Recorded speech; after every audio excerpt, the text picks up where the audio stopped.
Wapendwa wa Tanzania, leo tunauliza swali zito. Kwa nini Rais Samia Suluhu Hassan amekaa kimya kuhusu tatizo kubwa la utekaji nchini? Watu wanapotea, familia zinateseka, lakini ukimya umetanda serikalini. Hili si jambo dogo, ni janga kubwa la kitaifa. Leo tunaye mwanaharakati huru, dada Rachel Dangwa, ambaye kwa uchungu mkubwa ameamua kulisemea wazi. Tusikilize sauti yake, sauti iliyojaa maumivu makubwa, sauti ya wale wasioweza kuzungumza.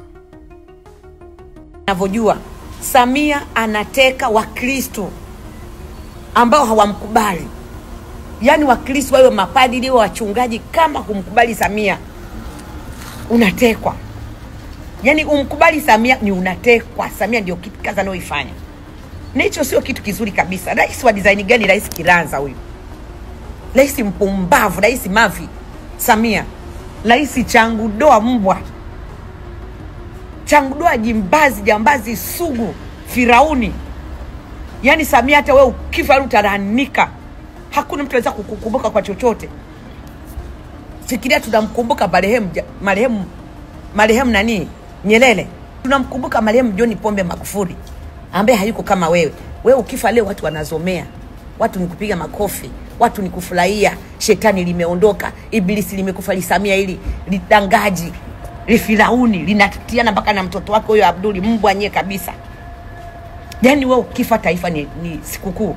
Na nakwambia sio muda mwingi Samia utakufa kumanyoko. Lazima ufe. We nani bwana? Wewe Abduli msenge baridu siye dinda, unefirana na mafere. Mtakufa muda sio mrefu. Si mnataka watu na kuwaua? Mtakufa muda sio mrefu. Muacheni haraka sana padri. Muacheni haraka sana pole. Muacheni haraka sana. Muacheni Tundu Lissu. Acheni kuteka watu. Huo ni usenge. Kumanyoko zenu mbwa kabisa nyinyi. Rais Samia Suluhu Hassan, hutaweza kututawala kwa mabavu. Hata Abduli atuteke vipi, hata Abduli atuue vipi, hatutakubali kutawaliwa kwa mabavu. Samia, Watanganyika tumekukataa. Tunatoka tarehe 29 Oktoba.